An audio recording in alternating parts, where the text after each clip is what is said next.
আসসালামু আলাইকুম ভাই, আশা করি সকালে ভালো আছেন। আলহামদুলিল্লাহ, একটা সুন্দর ভিডিও নিয়ে চলে আসলাম। এটা হচ্ছে গুলশান আজাদ মসজিদ বা গুলশান কেন্দ্রীয় জামে মসজিদ। এই মসজিদটি হচ্ছে 1976 সালে 18 এপ্রিল 6 একর জমি উপর প্রতিষ্ঠিত। এই মসজিদ আসলে অনেক সুন্দর। এই মসজিদের জমি মসজিদের সামনে প্রায় 100 থেকে 200 গাড়ি পার্কিং করা যাবে। ভিতরটা অনেক সুন্দর।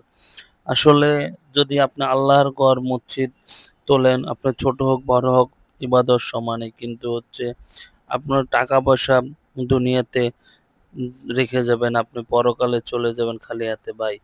মৃত্যুর আগে যদি আপনার ধন সম্পদ যদি ভালো কাজে রেখে যেতে পারেন, তাহলে আপনার আজীবন আপনার সেই সব করবেন। আজাদ মসজিদের সামনে একটা ছোট্ট একটা পার্কের মতো আছে, এত সুন্দর ফুলগুলো আসলে দৃষ্টিনন্দন। অনেক পুরাতন মসজিদ এটা। ১৯৭৬ সালের মসজিদ, বুঝতেই তো পারছেন ভাই কত সালে মসজিদটা অনেক করা হইছে, অনেক সংস্কার করা হয়েছে এবং অনেক সুন্দর করে সাজানো হয়েছে মসজিদগুলা। ভিতরে ফ্যানগুলা অনেক বড়, অনেক সুন্দর। যা আজাদ মসজিদ হচ্ছে ৬ একর জমির উপরে প্রতিষ্ঠিত ভাই। ঢাকা, গুলশান এবং গুলশান ১, গুলশান ২ এর মাঝামাঝি আজাদ মসজিদ। আসলে ঢাকার ভিতরে এত বড় এবং গুলশানের মধ্যে এত বড় মসজিদ অকল্পনীয় এবং অনেক সুন্দর একটি